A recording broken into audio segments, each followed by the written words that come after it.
بسم اللہ الرحمن الرحیم۔ السلام علیکم ناظرین۔ اس شخص کا نام بلغم بن باورا تھا۔ یہ بھی کہا گیا ہے کہ اس کا نام سیفی بن راہب تھا۔ یہ بلکہ کا ایک شخص تھا جو اسم اعظم جانتا تھا اور جبارین کے ساتھ بیت المقدس میں رہا کرتا تھا۔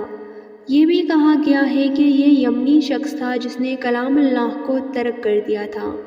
یہ شخص بنی اسرائیل کے علماء میں سے تھا۔ اس کی دعا مقبول ہو جایا کرتی تھی۔ بنی اسرائیل سختیوں کے وقت اسے آگے کر دیا کرتے تھے۔ اللہ اس کی دعا مقبول فرما لیا کرتا تھا۔ اسے موسیٰ علیہ السلام نے مدین کے بادشاہ کی طرف اللہ کے دین کی دعوت دینے کے لیے بھیجا تھا۔ اس عقل مند بادشاہ نے اسے مکر و فریب سے اپنا کر لیا۔ اس کے نام کئی گاؤں کر دیے اور بہت کچھ انعام و اکرام کر دیا۔ یہ بد نصیب اپنے مذہب کو چھوڑ کر اس کے مذہب میں جا ملا۔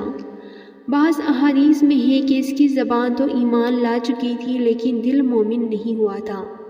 کہتے ہیں کہ اس شخص سے اللہ تعالیٰ نے وعدہ کیا تھا کہ اس کے 3 دعائیں جو بھی یہ کرے گا مقبول ہوں گی۔ اس کی بیوی نے ایک مرتبہ اسے کہا کہ ان 3 دعاؤں میں سے ایک دعا میرے لیے کر۔ اس نے منظور کر لیا اور پوچھا کیا دعا کروانا چاہتی ہو؟ اس نے کہا کہ اللہ تعالیٰ مجھے اس قدر حسین اور خوبصورتی عطا فرمائے کہ مجھ سے زیادہ حسین اور خوبصورتی بنی اسرائیل میں کسی کی نہ ہو۔ اس نے دعا کی اور وہ ایسی ہی حسین ہو گئی۔ اب تو اس نے پر نکالے اور اپنے میاں کو محض بے حقیقت سمجھنے لگی۔ بڑے بڑے لوگ اس کی طرف جھکنے لگے اور یہ بھی ان کی طرف مائل ہو گئی۔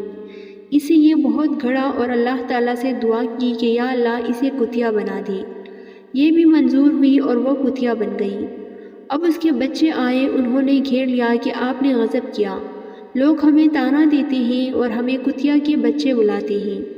آپ دعا کیجئے کہ اللہ اسے اس کی اصلی حالت میں پھر سے لا دے۔ اس نے وہ تیسری دعا بھی کر لی اور تینوں دعائیں یوں ہی ضائع ہو گئیں اور یہ خالی ہاتھ بے خیر رہ گیا۔ جب فرعون اپنے لشکر کے ساتھ غرق ہو گیا اور مصر فتح ہو کر بنی اسرائیل کے ہاتھ آ گیا، اللہ رب العزت کی طرف سے حضرت موسیٰ علیہ السلام اور بنی اسرائیل کو قوم جبارین سے جہاد کرنے کا حکم ہوا اور حضرت موسیٰ علیہ السلام بنی اسرائیل کو لے کر وہاں پہنچے۔ کنعان کی زمین میں بنی اسرائیل کے خیمے لگا دیے اور شہر بلقہ پر حملے کا ارادہ کیا۔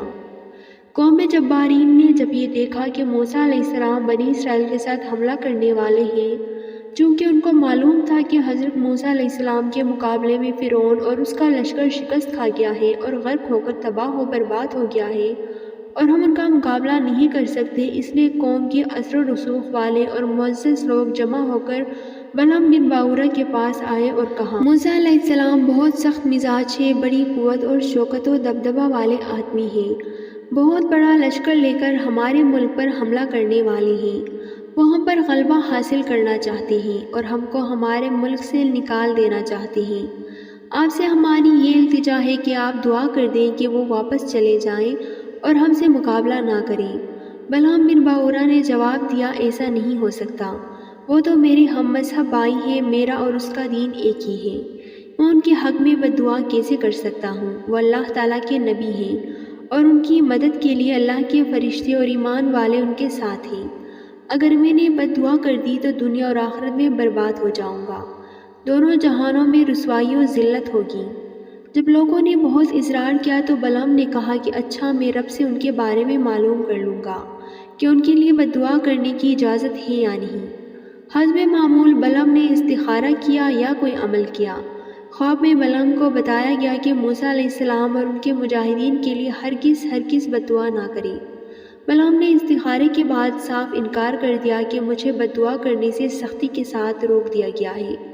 بعض روایات میں آتا ہے کہ شاہ بلقہ نے دھمکی دی کہ اگر بد دعا نہ کی تو تم کو سولی دے دی جائے گی، جبکہ بعض مفسرین اس کے قائل ہیں کہ قوم نے ایک بہت بڑی رقم رشوت کی ہدیہ کی اور اس کی بیوی کو دے کر اس کو آمادہ اور تیار کیا۔ بلعم کو بیوی سے بے انتہا محبت تھی، بیوی نے اس کو بد دعا کے لیے تیار کر لیا۔ بادشاہ کو قوم کی آہوزاری بہت زیادہ ہوئی، نیز بیوی نے حد سے زیادہ اصرار کیا اور بیوی کی محبت اور مال کی طلب میں بالکل اندھا ہو گیا اور اپنے گدھے پر سوار ہوا اور مقام حسبان جہاں مسلمانوں کا لشکر تھا اس کی طرف بد دعا کرنے کے لیے جا رہا تھا تو راستے میں گدھا گر پڑا، وہ جبر سے اس کو آگے چلانا چاہتا تھا۔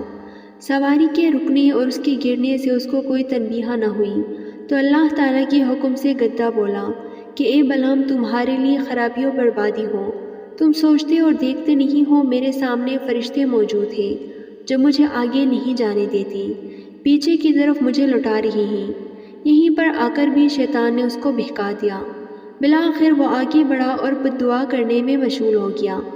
اس وقت قدرت الہی کا عجیب و غریب کرشمہ ہوا کہ بلعام بد دعا کے الفاظ جو منہ سے نکال رہا تھا وہ کلمات حضرت موسیٰ علیہ السلام اور ان کے قوم کے لیے استعمال کرنا چاہتا تھا، وہ سب قوم جبارین ہی کے لیے اس کی زبان سے نکل رہے تھے۔